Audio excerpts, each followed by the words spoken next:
Good morning. My name is Winnie Wilkinson, host of Hey Neighbor Hey. And today our guests could not be here because of illness. And so I just want to be here. Today I'm just going to talk about the civil rights movement and the effects of it not being a source for the marginalized communities within the United States of America.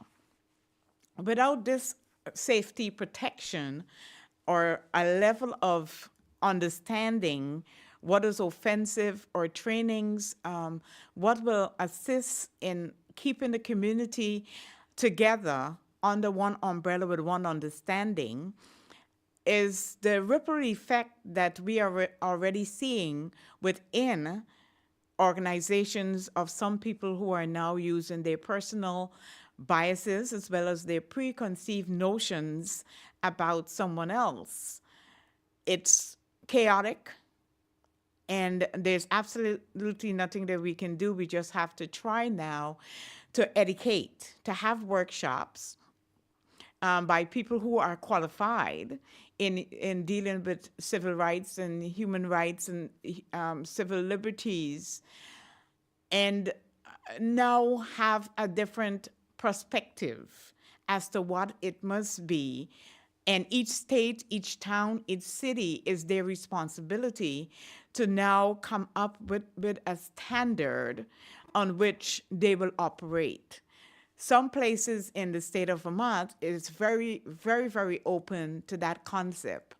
And some places will tell you that they have absolutely no interest, which is interesting because if people are living in the community and they are not feeling welcome and there is no training and the employees' knowledge or businesses' knowledge of what is acceptable and what is not acceptable is limited to their own personal biases and preconceived notion, it brings chaos. And chaos that is extremely offensive and offensive. They're two different things. In the civil rights movement, there's something that called offensive. And that concept came in the banking industry since 1989 in New York City. A Citibank has implemented that offensive within the banking industry. And what we have seen in different trainings that are happening and workshops that are happening now is that that offensive concept is going to assist in coming to a conclusion and a consensus of what our new norm is going to be if the civil rights is initiative is completely changed. So I am involved in other organizations, both in state and out of state, and I am now being trained as an international human rights humanitarian via the United Nations. And so I'm exposed to different concepts and different theories. And I will give you a prime example that a survey is being given out without consensus before the survey was implemented. And so when you're going to do a survey, it's because you had a workshop, you already had meetings, you already heard from the community leaders, and so you know what is needed in the community. However, a survey, in my opinion, the survey that is supposed to be ethical for the community, when you read that survey, is 100 shades of gray.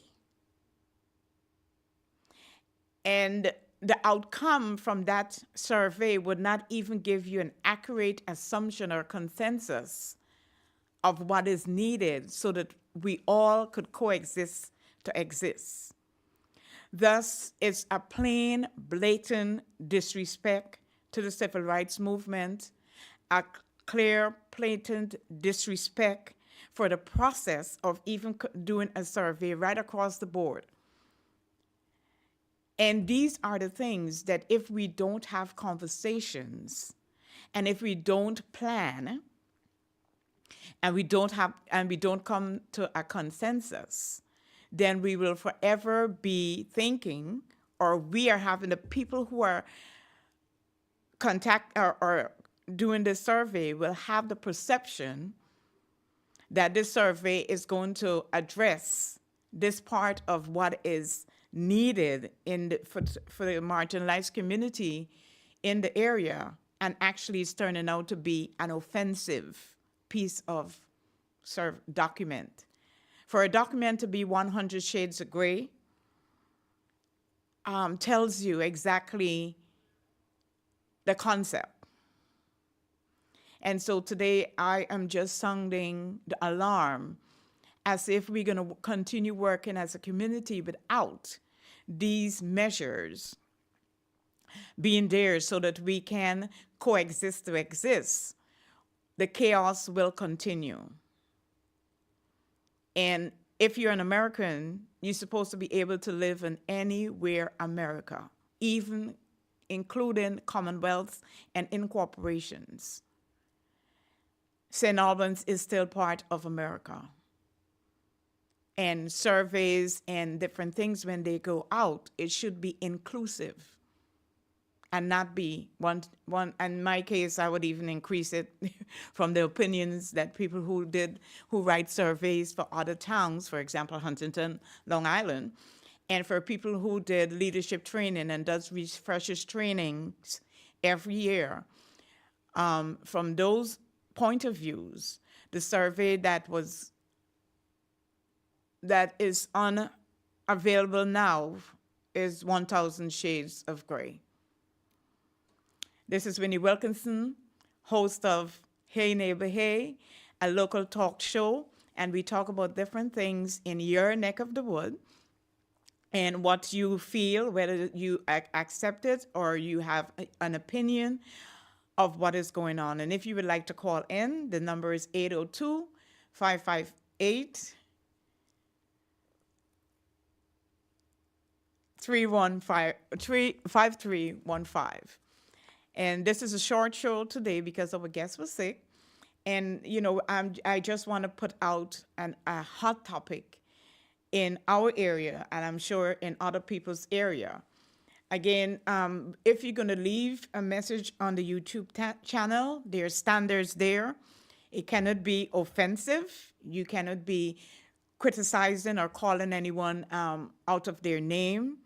And you cannot decide that somebody else's opinion is not valuable enough for them to say. Your opinion is valuable as well as my opinion. And we all are just trying to have cohesive conversations so that we all could coexist to exist. And thank you for listening. One love. Peace out.